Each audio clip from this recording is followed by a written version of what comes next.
Быстренький завтрак и собираемся в дорогу. Такие у меня грядочки пошли.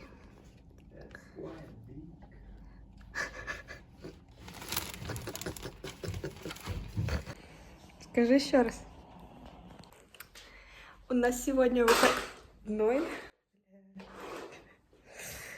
Ну, надо превью снять для...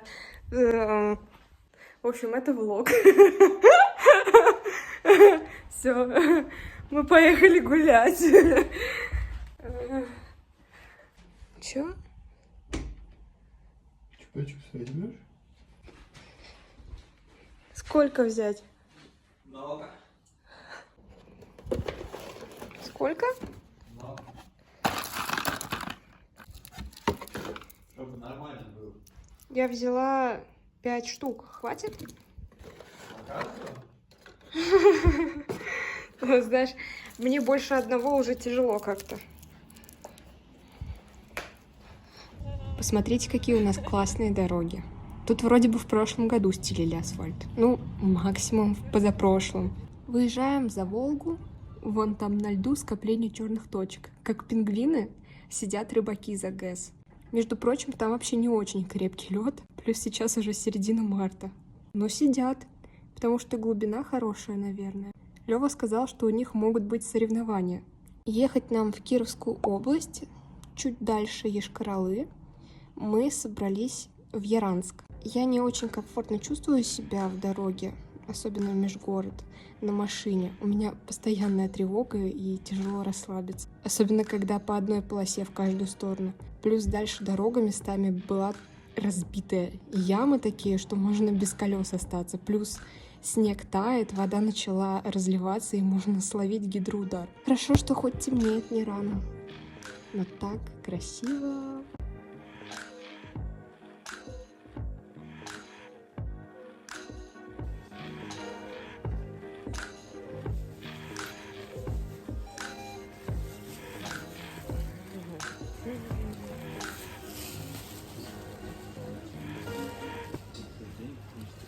Что ты любишь?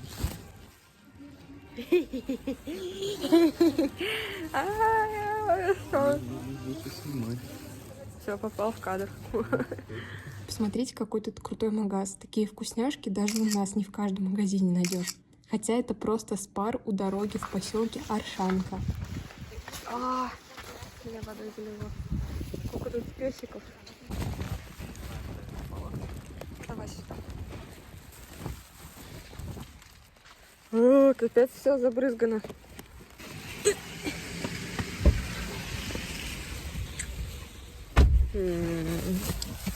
Контент. У меня внешний вид неподобающий. Накрашиваешься. У тебя внешний их не подобаешься? Ты такой красивый. Угу. Куда это положить? Опять назад, я не буду воду. Значит, тебя вырезать. У тебя твоя персоналити в радиусе обзора камеры сразу расщепляется, да? Как только попадает. Жалко.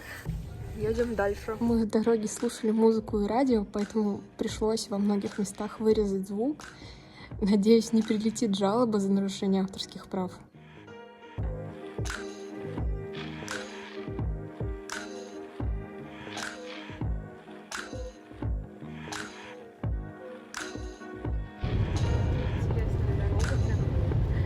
Реально северная из-за сосен. Пока что все как и всегда.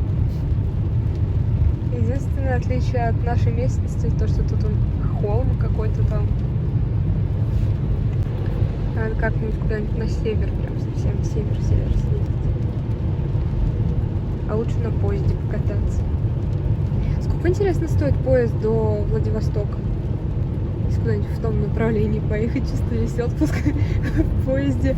Там же долгие остановки, можно выходить, и типа у тебя почти целый день остановка в каком-нибудь городе большом. Нет? Блин, плохо. Может, куда-нибудь на Урал. Я так хочу в поезде покататься. квартиры, окружение. Все деревянное. Все деревянное. Церковки пошли. Да. Да. Ну, знаешь, по-моему, здесь исторических зданий намного больше, чем у нас в городе. Да, блин, ты смотри.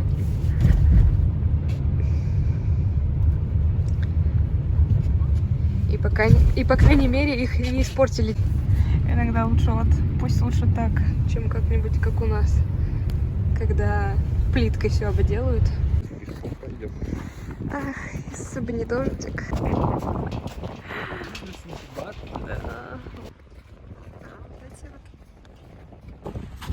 Дождик, ветер.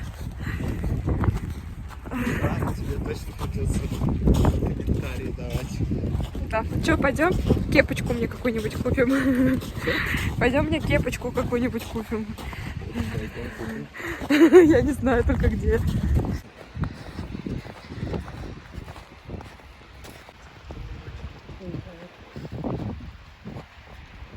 Тут коптильня какая-то, что ли?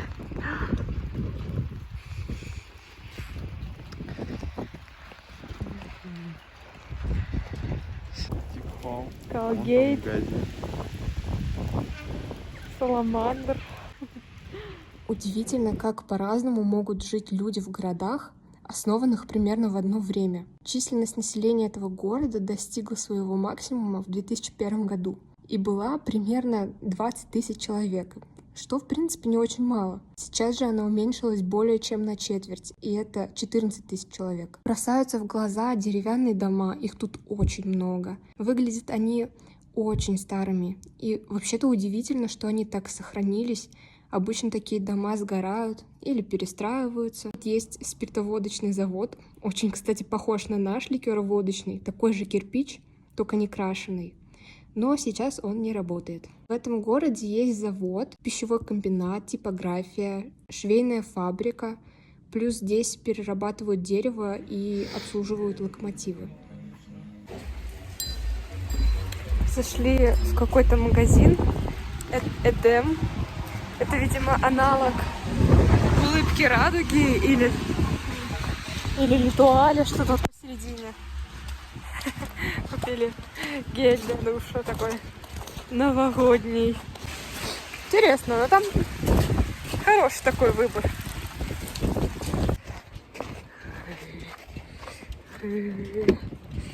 Шинка в машинку. Когда уже эта пора с шарфиками закончится? Я устала расчесывать свои волосы каждый раз. И радио не работает.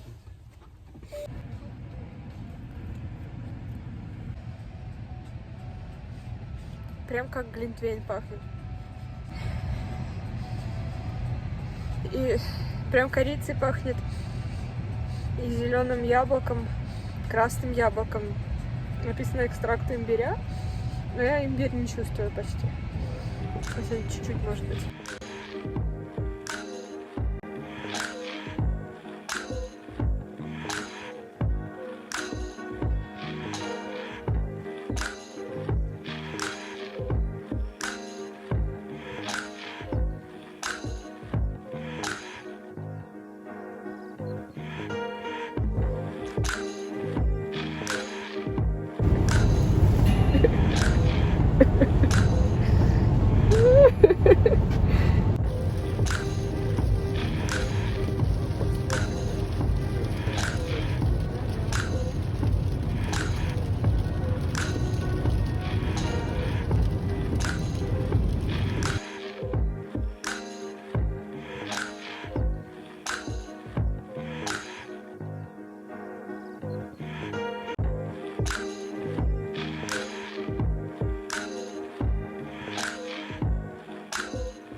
Из-за моего напряга в дороге такие вылазки для меня бывают очень энергозатратными, потому что путь на машине для меня это стресс.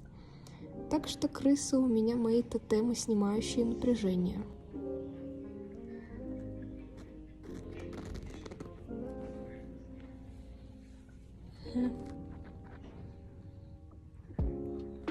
И под конец дня, конечно, что? Секретные материалы. Я впервые их смотрю, Лёва посвятил меня в это великолепное таинство. И, конечно же, мои любимые вареники, ну и пельмешки с кучей соусов. И с горчицей французской, конечно. Вот такой мини-влог путешествия. Надеюсь, вы хорошо провели время со мной. И до встречи в следующем видео.